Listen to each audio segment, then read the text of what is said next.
Boa tarde, meus queridos alunos. Estamos aqui de volta para mais uma aula de resistência dos materiais 1. Beleza? Então, essa daqui é a nossa aula 2, retornando às nossas atividades remotas, certo?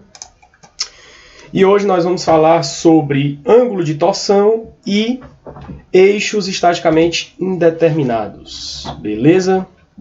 Então, eu sou o professor Ricardo Nicolas. Então, bora para a nossa aulinha. Mais uma vez, temos que passar para vocês as regrinhas de conduta para esse tipo de atividade, certo? Essas atividades virtuais que podem ser síncronas ou assíncronas, para que possamos manter esse ambiente harmonioso, respeitoso e seguro. Entre todos, é necessário observar essas regrinhas regrinhas de conduta, certo? Então, você deve escolher um local na sua casa mais apropriado possível, separado de outras pessoas e de atividades que estiverem sendo realizadas na casa de vocês, para que haja o máximo de atenção na nossa aula. Não compartilhar a gravação das aulas ou os materiais disponibilizados pelo professor. Então, pessoal, só repetindo o que eu já falei na primeira aula, é proibido copiar, distribuir, modificar, reproduzir, republicar, retransmitir ou comercializar qualquer informação, texto, documentos contidos nas aulas em qualquer meio eletrônico, nem criar qualquer trabalho utilizando imagens, documentos ou textos dessas aulas sem ter por escrito o prévio consentimento de todos os envolvidos nessa exposição. Beleza? A nossa sala de aula virtual ela é uma extensão da nossa sala de aula presencial e, portanto, o regulamento da organização didática, que é o nosso ROD, ele é o documento que rege toda essa dinâmica, beleza? Então, ao ter acesso às nossas aulas virtuais síncronas ou assíncronas, você estará ciente de que a violação dessas regras é passível de medidas disciplinares, tanto no âmbito do IFCE, como no âmbito civil e criminal. Beleza, galera? Então, todas as aulas a gente vai estar recordando essas regrinhas de conduta. Então, continuando o nosso conteúdo do capítulo de torção, hoje nós vamos falar primeiramente sobre ângulo de torção. Beleza? Então, pessoal, assim como no caso dos deslocamentos, alguns projetos podem impor algumas limitações na quantidade de rotação ocorrida quando o eixo é sujeito a uma torção ou torque, certo? Suponhamos aqui, no caso desse eixozinho aqui, suponhamos que nós temos um eixo aqui de seção transversal circular e que esse eixo ele pode variar ao longo do comprimento, certo? Vamos supor que a área do nosso eixo ele varia ao longo do seu comprimento. Aqui nós vamos tratar de eixos apenas de materiais homogêneos, certo? Ou seja, materiais que tenham propriedades mecânicas e propriedades físicas únicas, certo? De um único material. Então você vai ter um comportamento único do seu material quando ele estiver submetido a determinadas tensões. Então isso é o que a gente chama de material homogêneo, certo? Quando o nosso corpo ou a nossa estrutura é formada de apenas um único material. Devemos obedecer à lei de Hooke, certo? A lei de Hooke trata do comportamento de materiais lineares elásticos, certo? Ou seja, quando você tem um material submetido a uma determinada tensão, a deformação sofrida por esse material submetido a uma determinada tensão, ela vai ter uma variação linear, certo? E outro ponto aqui é com relação aos efeitos locais de aplicação de carga, certo? Então nós vamos desprezar os efeitos locais de aplicação de carga e as condições de contorno. Isso aqui, pessoal, ele está falando a respeito das concentrações de tensões, certo? Então nós vamos desprezar o efeito das concentrações de tensões. Bem, agora vamos para o nosso exemplinho aqui. Vamos pegar essa fatia aqui do nosso eixo, certo? Então, um disco de comprimento infinitesimal dx, ele vai ser retirado aqui do nosso eixo, certo? Vamos tirar um discozinho aqui do nosso eixo. A gente vai tirar esse discozinho aqui, ó. Esse discozinho aqui de espessura dx e vamos analisar o comportamento dele quando submetido a um torque Tx, certo? Então, pessoal, aqui quando a gente submete o nosso eixo a esse torque, o que é que acontece com esse nosso discozinho aqui? A rotação relativa entre as faces do disco a gente vai chamar de dφ, certo? Então, dφ é exatamente esse ângulozinho aqui de diferença entre esses dois pontos aqui quando o nosso elemento sofre esse torque Tx, certo? Então, pegando esse elementozinho aqui do nosso elemento de disco, nós podemos afirmar que o nosso ângulozinho dφ multiplicado por esse comprimento aqui de raio ρ, ele deve ser igual à nossa deformação angular γ multiplicado pelo comprimentozinho dele dx, que é exatamente o que a gente vai ter aqui, ó. Então, o elemento localizado nesse raio ρ, que é esse nosso elementozinho aqui, ele vai sofrer uma deformação angular γ.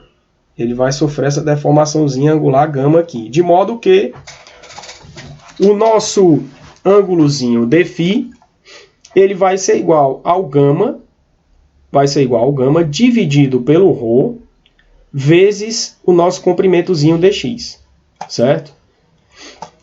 E nós sabemos que a tensão de cisalhamento para materiais de comportamento linear elástico, ela vai ser igual ao módulo de elasticidade transversal do material multiplicado pela nossa deformaçãozinha angular γ, certo? E nós já vimos anteriormente, na fórmula da torção, que essa tensão de cisalhamento ela também é igual ao torque vezes o nosso ρ, certo? Que é o nosso raiozinho aqui, dividido pelo momento polar de inércia em função de x, certo? Isso daqui nós já vimos que é a nossa fórmula da torção na aula passada, certo? Então nós vamos ter isso daqui. Então, pessoal, combinando as equações anteriores, nós vamos ter exatamente isso daqui. O nosso dφ ele é igual a γ sobre ρ vezes dx. E o nosso γ sobre ρ, a gente sabe que ele vai ser igual a T dividido pelo módulo de elasticidade transversal vezes o momento polar. Então, simplesmente eu peguei esse ρ e passei para cá dividindo, certo? Aí nós ficamos com γ sobre ρ. Γ sobre ρ vai ser igual a T dividido por G vezes J, certo? Que é exatamente o que temos aqui. Beleza? Então, o nosso dφ ele vai ser igual ao torque em função de x, dividido pelo módulo de elasticidade transversal do material, vezes o momento polar em função de x, vezes dx, certo? Então, para encontrar esse nosso ângulo de torção φ, nós precisamos integrar tudo isso daqui, certo? Então, nós vamos integrar isso daqui, integrar tudo isso aqui, de xa até xb, certo? Então, deste modo, a rotação relativa entre dois pontos A e B nas coordenadas xa e xb pode ser calculada integrando essa expressão anterior aqui, certo? Então, integrando essa expressão anterior de xa a xb, a gente chega nessa nossa formulinha para o ângulo de torção em relação aos pontos A e B, certo? Beleza?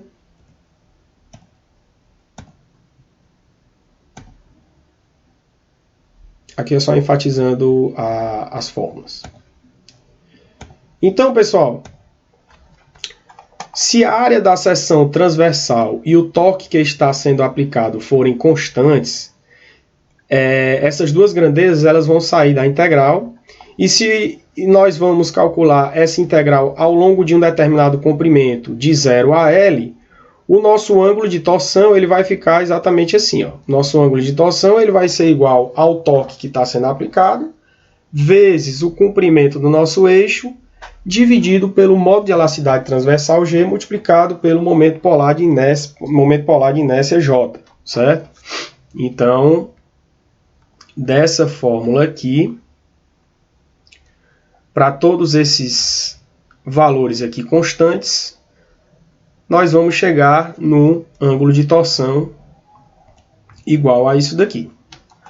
Ângulo de torção igual ao torque vezes o comprimento dividido pelo modo de elasticidade transversal vezes o momento polar de inércia. Beleza? Então, pessoal, aqui é só mostrar para vocês como é que a gente consegue obter o valor do modo de elasticidade transversal de um determinado material utilizando esse equipamentozinho aqui, certo? Então, como é que funciona esse equipamento, pessoal? A gente molda, né, um corpo de prova, certo? Aí uma das extremidades do corpo de prova vai ficar aqui nesse cabeçote fixo, certo?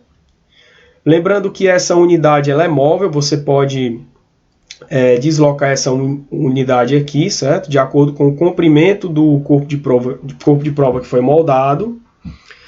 Essa parte aqui, depois de ajustar o comprimento, ela vai ficar fixa. E você tem um cabeçote na outra extremidade, que é um cabeçote rotativo. Então, esse cabeçote rotativo aqui, ele vai aplicar um torque nesse seu corpo de prova. Ele vai ficar fixo nessa extremidade esquerda e aqui vai sendo aplicado o torque, certo? Então, à medida que essa carga de torque vai sendo aplicada, você tem esse medidor de carga aqui, indicando para você qual a carga que está sendo aplicada, de acordo com esse torque. E aqui do lado você tem o registro da deformação ocasionada por esse torque, certo? Então, com o valor desse torque, você consegue encontrar a tensão de cisalhamento, certo? E com o registro da deformação, a gente consegue encontrar o valor do modo de elasticidade transversal. Então, o corpo de prova, só repetindo aqui o texto, o corpo de prova de comprimento L e diâmetro padronizado, ele é colocado nessa máquina. O torque e o ângulo de torção eles são medidos em função do comprimento de referência, certo? Então, com isso, a gente consegue obter o nosso modo de elasticidade transversal do nosso material, certo? Que, relembrando aqui,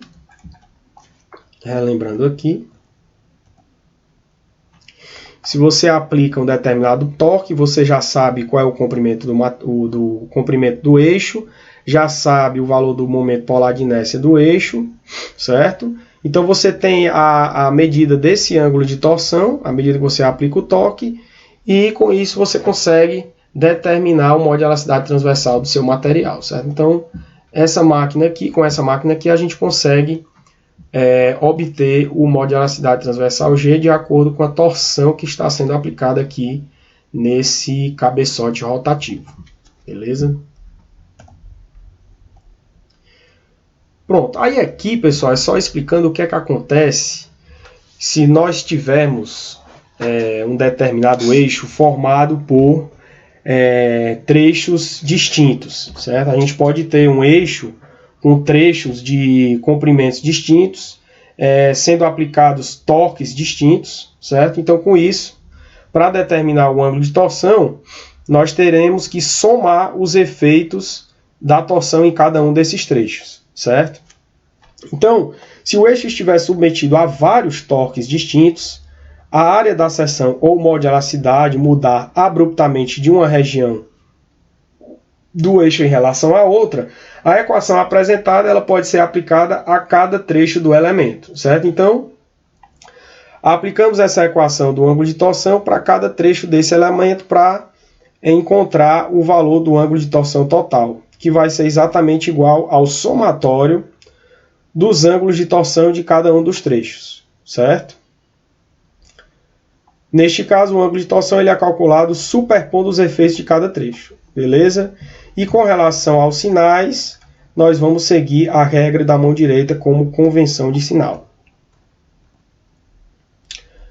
Pronto, pessoal. Aí, aqui nós temos a nossa primeira questãozinha para cálculo de ângulo de torção. Então, nessa questão, ele pede para a gente determinar o ângulo de torção relativo entre os pontos A e B do eixo abaixo, sabendo que o raio interno do eixo mede 15 milímetros e o raio externo mede 30 milímetros. Além disso, ele também deu o modo de elasticidade transversal do material, que vale 80 gigapascal, certo?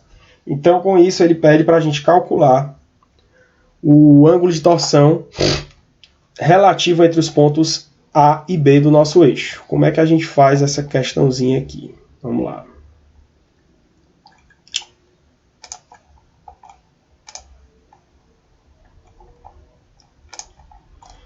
Então, pessoal, a primeira coisa que a gente faz nessa questão é calcular o momento polar de inércia do nosso eixo, certo? A gente sabe que o momento polar J ele vai ser igual a π sobre 2. Como a gente está falando aqui de um eixo vazado, nós vamos ter um raio externo e um raio interno, certo? Então, para eixos vazados, o cálculo do momento polar de inércia ele vai ser igual a π sobre 2 vezes o raio externo elevado à quarta potência menos o raio interno elevado à quarta potência. Certo? Então, colocando essas medidas de raio em metros, nós vamos ter o valor do nosso momento polar de inércia igual a 1,1928 vezes 10 a menos 6 metro a quarta. Certo? Então, a primeira coisa que a gente faz nesse tipo de questão, normalmente é calcular o momento polar de inércia do eixo. Certo? Em seguida, a gente já vai direto para o cálculo do ângulo de torção relativo entre os pontos A e B, certo? Então, pessoal, utilizando aquela superposição desses efeitos de torção, nós temos que o ângulo de torção AB, que é o ângulo de torção relativo entre os pontos A e B, ele vai ser igual ao ângulo de torção AC, entre A e C, mais o ângulo de torção CD, entre C e D, mais o ângulo de torção DB, entre os pontos D e B. Então, o somatório desses ângulos de torção vai nos dar o ângulo de torção final entre os pontos A e B, certo? Então, agora é só a aplicação da fórmula, certo? Então, o ângulo de torção AC ele vai ser igual ao torque AC, vezes o comprimento do trecho AC dividido pelo momento polar vezes o modo de elasticidade transversal. O ângulo de torção CD, também só aplicar a fórmula, vai ser igual ao torque CD vezes o comprimento CD dividido pelo momento polar J vezes o modo de elasticidade transversal G, certo?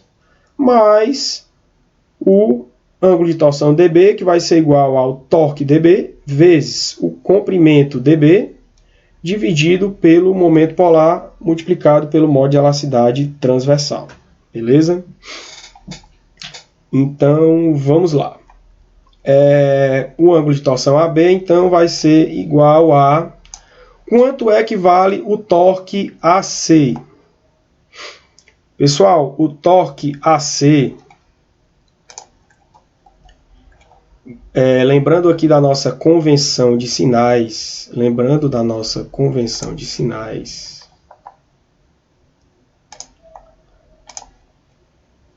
nós estamos considerando o torque em relação a esse eixo aqui, que eu posso chamar de X, certo? Então, lembrando para a nossa convenção de sinais, a gente considera o torque como sendo positivo no sentido anti-horário, galera. Então, esse sentido aqui é o nosso torque positivo, certo? Que é o sentido anti-horário. Então, se a gente está querendo calcular o nosso torque no trecho AC, ele vai ser igual a 300 Nm positivo. 300 Nm positivo.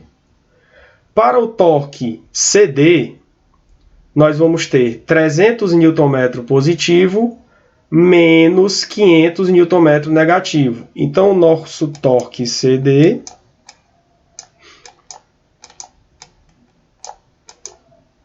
ele vai ser igual a 300 menos 500, que vai dar menos 200. Então, vocês perdoem minha letra aí, certo? Beleza? E o torque torque CD, AC, CD, e o torque DB vai ser quanto? Vai ser mais 300, menos 500, que dá menos 200. Não, peraí. 300, mais 300, mais 300, vamos com calma aqui. Mais 300, menos 500, menos 200. Então, quanto é que vai dar isso aqui?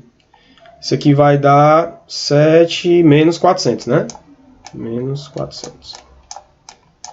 Então, esse daqui é o nosso torque dB.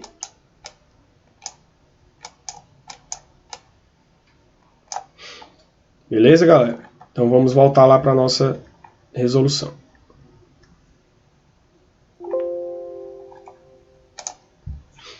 Então, como é que nós vamos ficar aqui? O nosso torque AC, ele vai ser igual a 300 Nm multiplicado pelo comprimento do trecho AC, que é 0,3 metros ou 300 milímetros, certo? Mais o torque CD, que a gente calculou lá, o torque CD, ele vai ser igual ao quê? 300 menos 500, que dá menos 200. Então, fica menos 200 Nm vezes o comprimento, que é 0,4 metros, dividido por JG.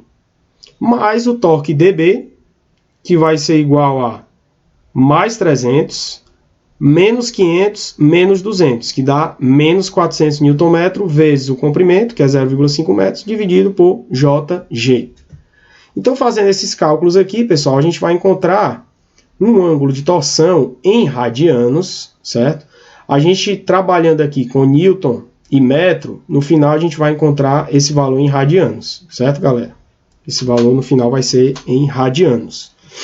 Então, nós vamos encontrar um valor de menos 1,9911 vezes 10 a menos 3 radianos, certo? Que, transformando aqui na calculadora em graus, nós vamos ter menos 0,114 graus, certo? Lembrando que essa questão do sinal,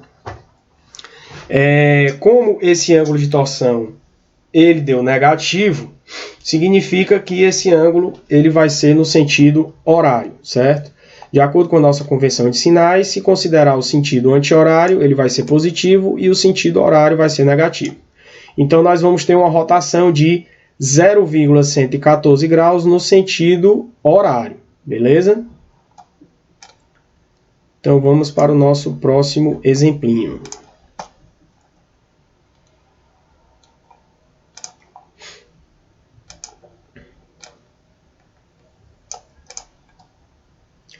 O nosso próximo exemplo aqui, pessoal, é o exemplo 5. É o exemplo 5, certo?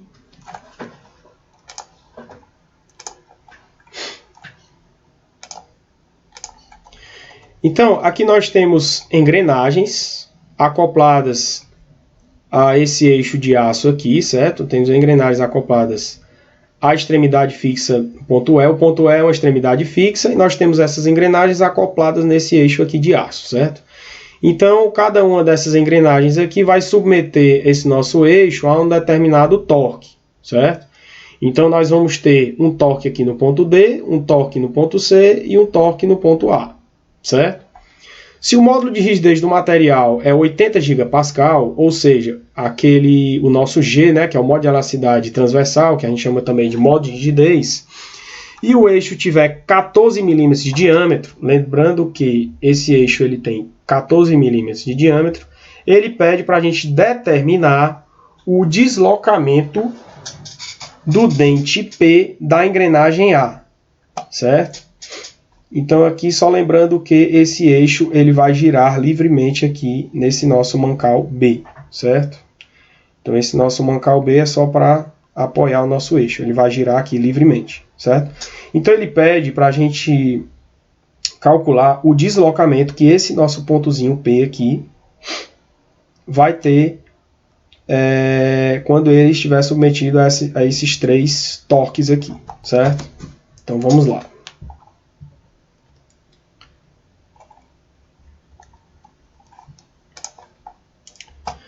Então, pessoal, novamente, nós iniciamos aqui a resolução do nosso problema calculando o momento polar de inércia do eixo, certo?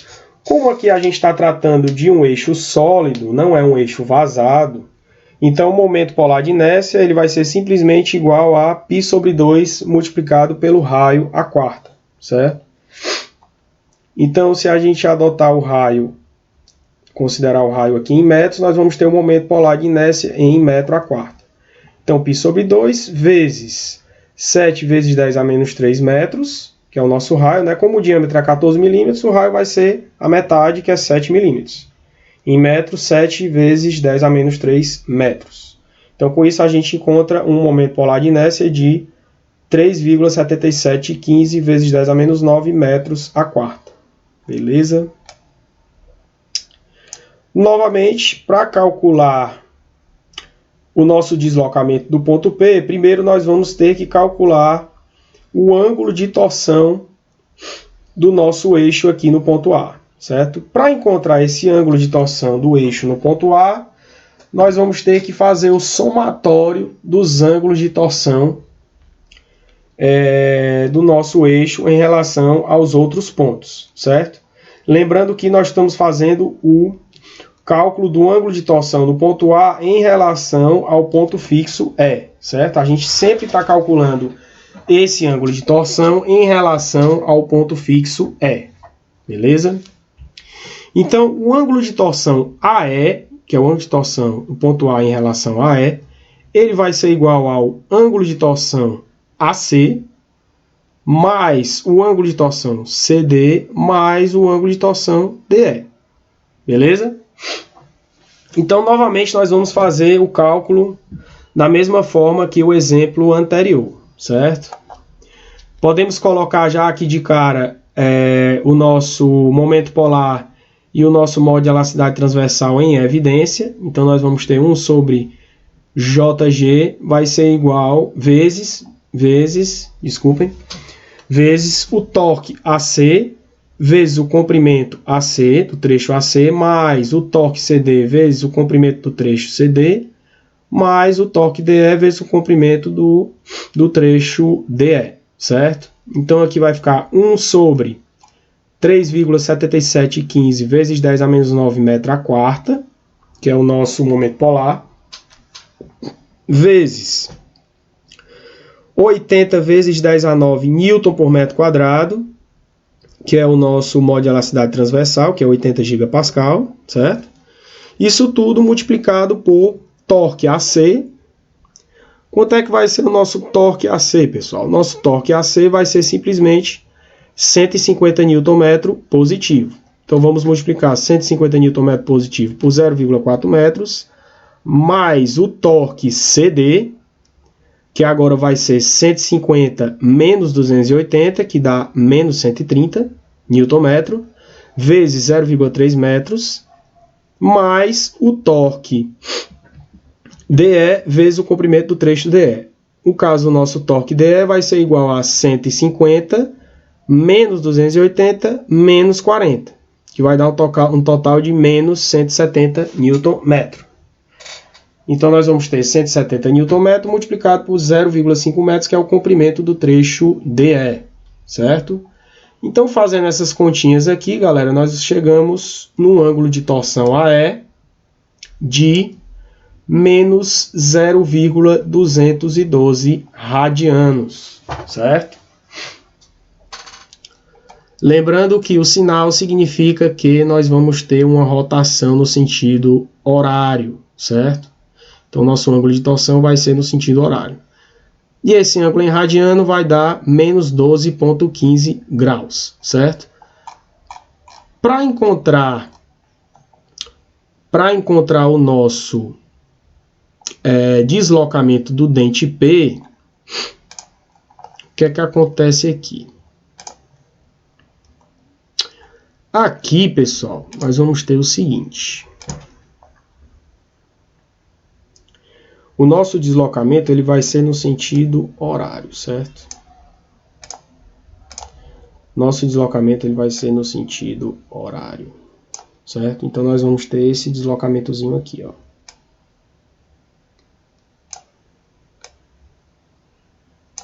Então é isso que ele quer esse deslocamentozinho S. A gente sabe que esse deslocamentozinho S, ele vai ser igual ao ângulo de torção vezes o raio, né? Vezes o raio, que é 100 milímetros.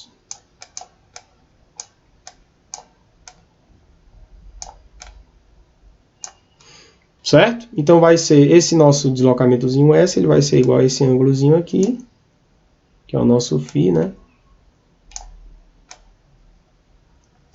Vezes o raio, que é 100 milímetros. Beleza?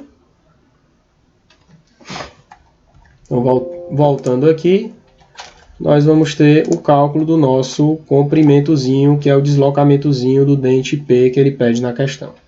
Então, esse deslocamentozinho aqui, ele vai ser igual ao ângulo de torção AE vezes o raiozinho da nossa engrenagem A, certo? Então, isso vai nos dar 0,212 radianos vezes 100 milímetros. Se a gente colocar aqui o raio em milímetro, a resposta vai ser em milímetros. Se colocar o raio em metro, a resposta vai ser em metro, certo? Então, multiplicando 0,212 por 100, nós chegamos no valor de 21,2 milímetros. Então, significa dizer que esse nosso pontozinho P aqui, ele se deslocou ao longo da nossa engrenagem A, um total de 21,2 milímetros no sentido horário. Beleza? Então essa é a resposta da nossa questãozinha, certo? Então vamos prosseguir com o conteúdo.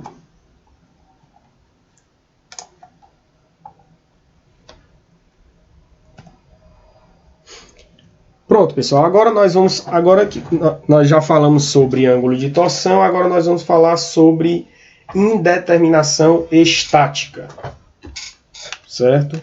Quando é que nós temos uma indeterminação estática? Bem, ocorre quando a equação de equilíbrio ela não é suficiente para a gente encontrar as reações do nosso eixo, certo? Quando a gente tem uma quantidade de incógnitas ou quantidade de reações maior do que a quantidade de equações de equilíbrio, nós temos uma indeterminação estática, certo? Então, aqui nesse caso, nós temos um eixozinho aqui AB.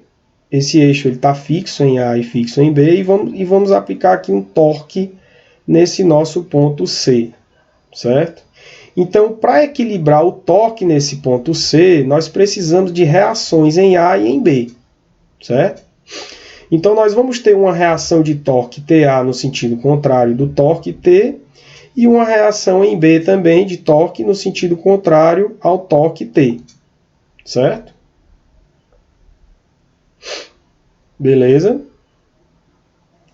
Então, pessoal, se a gente fizer aqui o somatório dos momentos em relação ao nosso eixo X, considerando esse eixo como sendo o eixo X, nós temos TA mais TB igual a T, certo? TA mais TB igual a T. Então, visto que existem duas incógnitas e somente uma equação de equilíbrio, o problema ele é classificado como estaticamente indeterminado. Ele é estaticamente indeterminado. Então, para resolver esse tipo de problema, torna-se necessário a utilização de uma outra equação que a gente chama de equação de compatibilidade, certo? Então, além das equações de equilíbrio, nós precisamos de equações de compatibilidade. Como as duas extremidades elas estão presas, o ângulo de torção de uma extremidade em relação à outra deve ser nulo, de modo que o nosso ângulo de torção AB ele deve ser igual a zero. Então, essa é a nossa equação de compatibilidade, certo? Então, sabendo que o nosso ângulo de torção de A em relação a B deve ser igual a zero, nós partimos para o cálculo desse ângulo de torção, certo?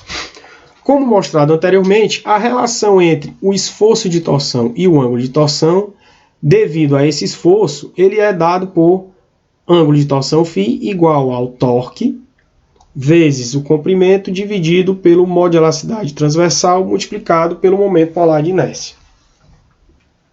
Certo? Então, desse modo, nós vamos dividir o nosso eixo em dois trechos. Vamos dividir em dois trechos. No primeiro trecho, nós vamos ter o ângulo de torção do primeiro trecho igual a TA vezes LAC dividido por G vezes J, que é esse primeiro trecho aqui. Certo? E o segundo trecho, nós vamos ter menos TB vezes LBC dividido por G sobre J, e isso daqui tem que ser igual a zero. Certo?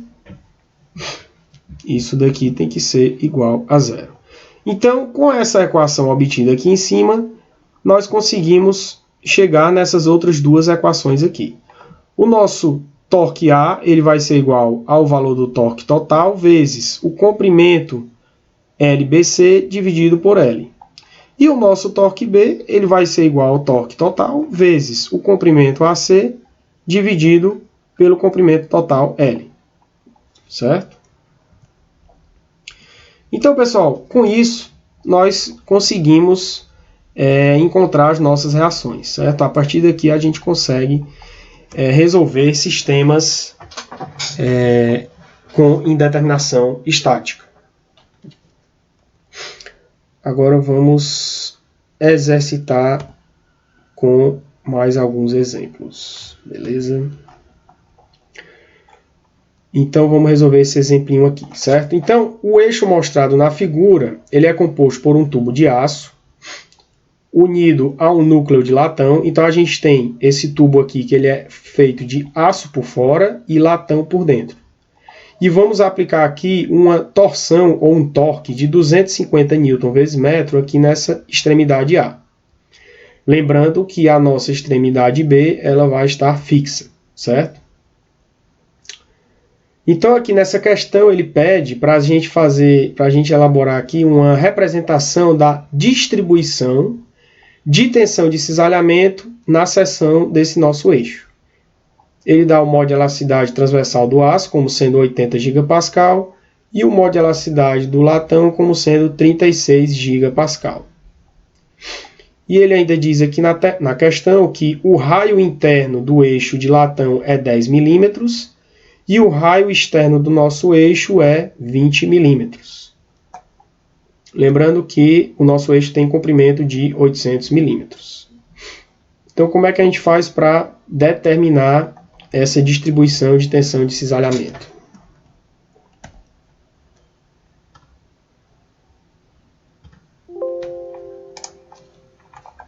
Voltando aqui, nós temos o nosso exemplinho 6. Então, a primeira coisa que a gente vai fazer é aplicar a equação de equilíbrio, certo? Aplicando a equação de equilíbrio, considerando o eixo longitudinal aqui como sendo o eixo x, fazendo o somatório de mx igual a zero, nós vamos ter que o torque que vai ser aplicado no nosso tubo feito de material de aço, mais o torque do nosso núcleo de latão vai ser igual ao torque total, que é 250 newtons vezes metro. Certo? Essa é a nossa equação de equilíbrio. E a nossa equação de compatibilidade vai ser exatamente essa daqui. Ó. Obrigatoriamente, esse ângulo de torção, tanto para o aço quanto para o latão, ele deve ser igual, porque eles vão torcionar juntos, certo? Então, os dois materiais, obrigatoriamente têm que ter o mesmo ângulo de torção, certo? Porque eles vão rotacionar juntos. Então, o ângulo de torção no aço, obrigatoriamente tem que ser igual ao ângulo de torção no latão, certo? Aqui a gente sabe que o ângulo de torção do aço vai ser igual ao torque que vai estar sendo aplicado no aço, vezes o comprimento do eixo, dividido pelo momento polar do aço, vezes o modo de elasticidade transversal do aço. Então, isso tudo vai ser igual ao torque aplicado no latão, vezes o comprimento total do eixo, dividido pelo momento polar do núcleo de latão vezes o mol de elasticidade transversal do núcleo de latão. Então, aqui a gente pode calcular já os momentos polares de cada um dos materiais aqui, certo? Então, vai ficar assim. Torque no aço, o comprimento, como é o mesmo, a gente já pode eliminar aqui, que é o mesmo comprimento. Então, aqui nós vamos ter o torque do aço sobre o momento polar do aço, do eixo de aço, que vai ser igual a π sobre 2 vezes, como no caso do aço, como nós vamos ter uma seção vazada, o momento polar vai ser igual a π sobre 2 vezes o raio externo elevado à quarta potência, menos o raio interno elevado à quarta potência. E isso tudo nós vamos multiplicar pelo mol de elasticidade transversal do aço, que é 80 gigapascal. Isso tudo vai ser igual ao torque no latão, dividido pelo momento polar de inércia do nosso núcleo de latão, que aqui no caso ele é um eixo sólido. Então vai ser simples, o momento polar de inércia dele vai ser simplesmente π sobre 2 vezes o raio elevado à quarta potência, multiplicado pelo nosso mol de elasticidade transversal, que no caso do latão vai ser 36 gigapascal, certo? Então, vamos deixar aqui as unidades em milímetro e gigapascal. Nós vamos ter isso daqui. Torque do aço dividido por π sobre 2, vezes o raio externo, que é 20 milímetros, elevado à quarta potência, menos o raio interno, que é 10 milímetros, elevado à quarta potência, vezes 80 gigapascal. Vai ser igual ao torque do latão, dividido por π sobre 2, vezes 10 milímetros elevado à quarta, vezes 36 gigapascal. Então, fazendo esses cálculos aqui, né? Passando tudo isso para cá, para o outro lado, multiplicando pelo torque no latão, dividindo isso daqui por isso daqui, nós vamos ter que o torque no aço vai ser igual a 33,33 vezes o torque no latão, certo? Então, pegando essa primeira equação aqui, isolando o valor do torque no latão, que vai ser igual a 250 menos o torque no aço, substituindo na segunda equação, nós encontramos o valor do torque do aço como sendo 242,72 newton vezes metro. Beleza? Então, calculado o valor do torque no aço, nós simplesmente substituímos esse valor na segunda equação e encontramos o torque no latão. Então, o torque do latão vai ser igual ao torque do aço, que é 242,72 Nm, dividido por 33,33, certo? Então, com isso, a gente encontra o torque no latão valendo 7,28 Newton vezes metro. Beleza? Então, calculados os valores dos torques, nós agora aplicamos na fórmula da tensão de cisalhamento para encontrar o valor da tensão de cisalhamento máximo, certo? Como é que a gente faz para encontrar a tensão de cisalhamento máximo? A tensão de cisalhamento máximo vai ser igual ao torque vezes o raio do eixo em que está sendo aplicada a tensão de cisalhamento máximo, dividido pelo momento polar. No caso do latão, a tensão de cisalhamento máximo no latão vai ser igual ao torque no latão vezes o vezes o raio do eixo dividido pelo momento polar do latão. Então aqui nós vamos ter 7,28 Nm vezes o raio, que é 0,01 metro, dividido pelo momento polar do latão, que vai ser π sobre 2 vezes 10 milímetros elevado à quarta, certo? Então, deixando tudo em milímetro e em newton, nós encontramos no final a unidade em megapascal, que é newton por milímetro quadrado, certo? Então, no final, nós vamos ter que a tensão de cisalhamento máxima no latão vai ser igual a 4,63 megapascal, beleza? Agora vamos calcular a tensão de cisalhamento máxima no aço. Então, a tensão de cisalhamento máximo no aço, a fórmula é a mesma. É só repetir a fórmula com os valores para o material aço. Então, a tensão de cisalhamento máxima do aço vai ser igual ao torque do aço vezes o raio máximo, né, que é o Czinho máximo do eixo, dividido pelo momento polar de inércia do aço.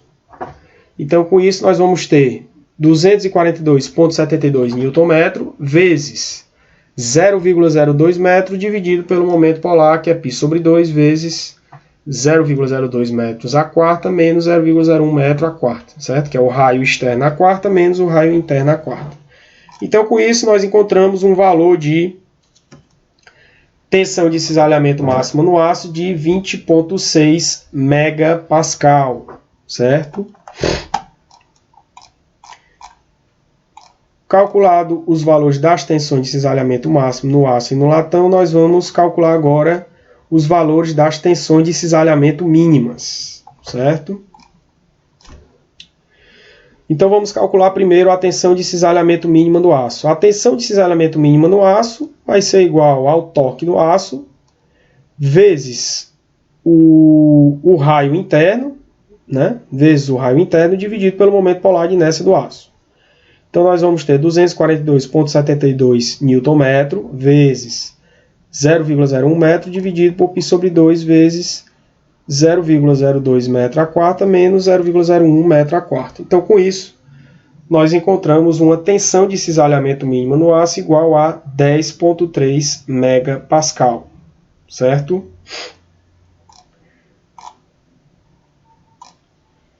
Então, com isso, nós conseguimos traçar aqui o fluxo de cisalhamento no nosso eixo, certo? Então, nós vamos ter uma tensão de cisalhamento máxima no aço aqui de 20,6. Essa tensão no aço ela vai diminuindo até um valor mínimo de 10,3 megapascal.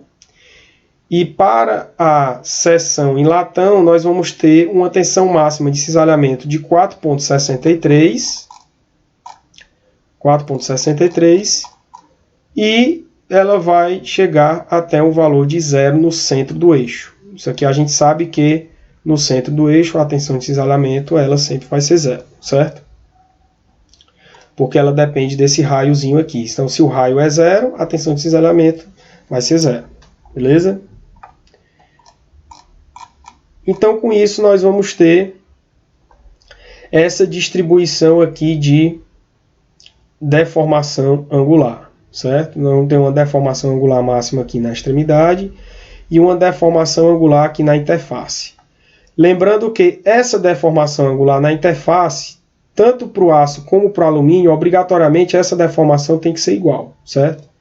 Então, como a deformação ela vai ser igual à tensão de cisalhamento dividido pelo modo de elasticidade transversal, a tensão de cisalhamento na interface do aço, dividido pelo modo de elasticidade do aço, obrigatoriamente tem que ser igual à tensão de cisalhamento na interface do latão, dividido pelo modo de elasticidade do latão. Então, isso daqui também é uma maneira de conferir os valores das tensões de cisalhamento calculadas, certo? Então, se vocês dividirem a tensão de cisalhamento aqui no aço, na interface, que é 10,3, pelo modo de elasticidade do aço, isso daqui obrigatoriamente tem que ser igual à tensão de cisalhamento no latão, na interface, que é 4,63 megapascal, dividido pelo modo de elasticidade transversal do material latão, certo? Então, se vocês quiserem conferir as tensões de cisalhamento calculadas por vocês, obrigatoriamente vocês vão ter isso daqui, certo? Tem que atender a isso daqui. Porque a deformação angular nessa interface ela tem que ser a mesma nos dois materiais para que os dois materiais rotacionem juntos, certo? Então essa é a nossa questãozinha 6. Agora vamos para a nossa última questão da aula de hoje.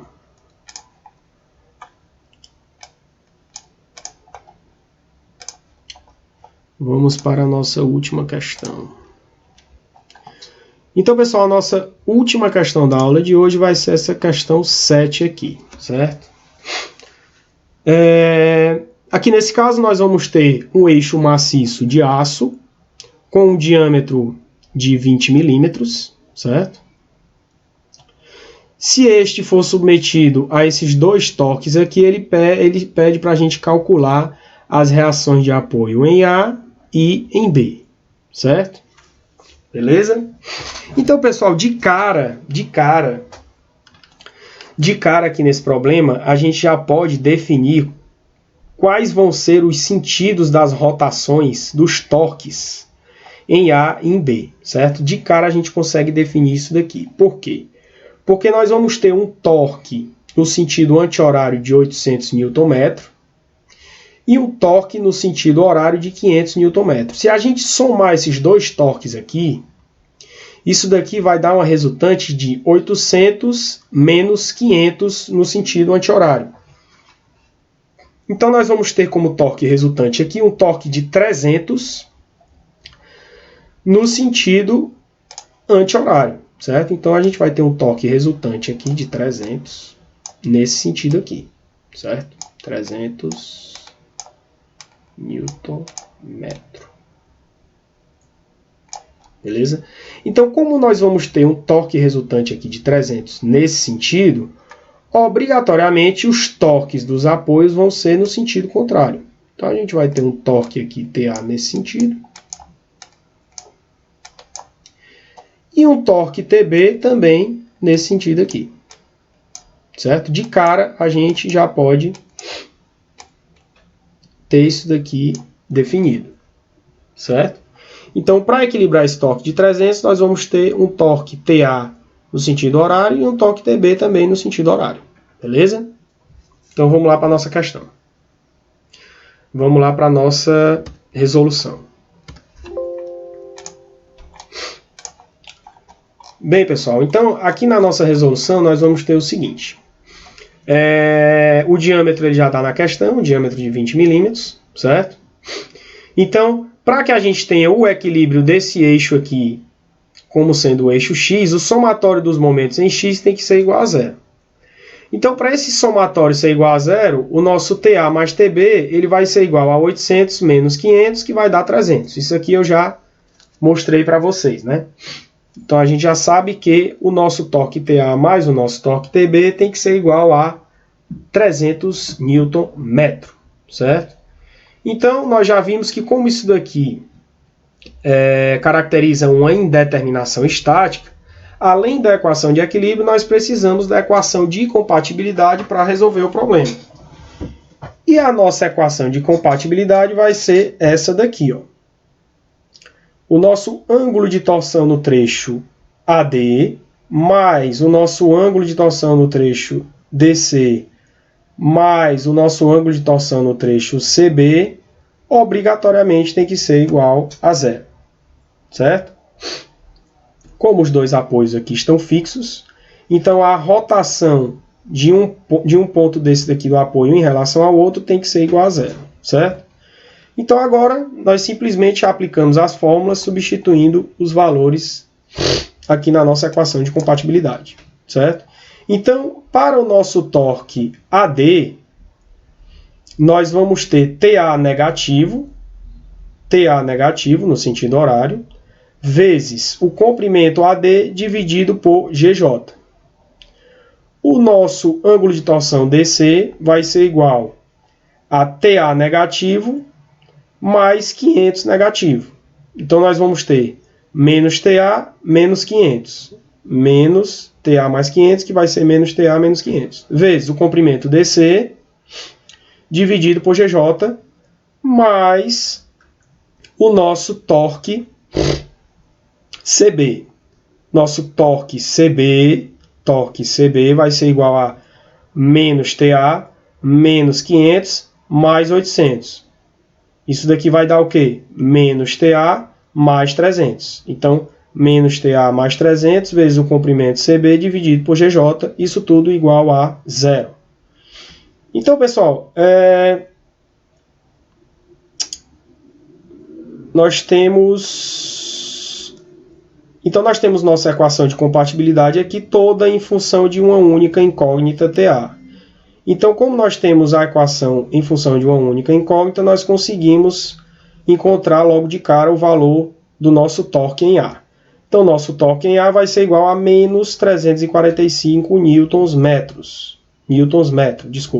Então, sabendo o valor do nosso torque em A, nós substituímos na nossa equação de equilíbrio e, com isso, encontramos o valor do nosso torque no apoio fixo B. O nosso torque em B vai ser igual a 300 menos TA. Então, vai ser 300 mais 345, que vai dar 645 Nm positivo. Beleza? Então, com isso, nós encerramos a nossa aulinha de hoje. Beleza, galerinha? Certo? Então, com relação ao sinal, galera, é o seguinte. Como o nosso TA a gente estava considerando como sendo no sentido anti-horário, como ele vai ficar negativo, ele vai ficar 345 no outro sentido. Certo? 345 no outro sentido. Então, na verdade, o nosso TA ele vai ser no sentido contrário que está aqui no desenho, certo? Ele vai ser 345 no sentido anti-horário. E o nosso TB ele vai continuar com esse sentido aqui, horário.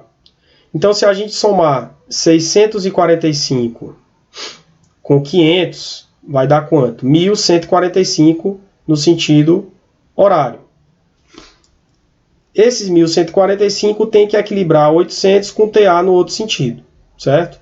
Então, no final, nós vamos ter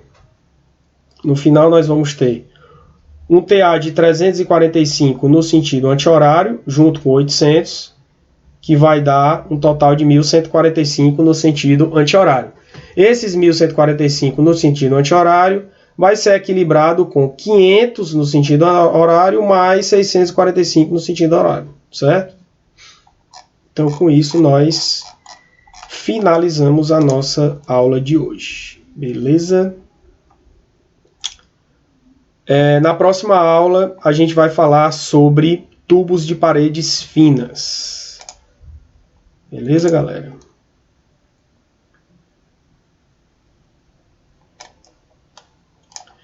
Então, espero que todos tenham gostado da nossa aula de hoje. Repetindo mais uma vez, na próxima aula a gente vai falar sobre tubos de paredes finas, resolver alguns exercícios, certo? Espero que esse conteúdo tenha ficado claro para todos vocês. Se vocês tiverem alguma dúvida, vocês podem mandar um e-mail para mim ou falar comigo através do Google Sala de Aula, através do Google Classroom, certo? Então, qualquer dúvida, podem me chamar lá no Google Classroom. Então, por hoje é só. Boa tarde, galera. Fiquem com Deus e até a próxima aula.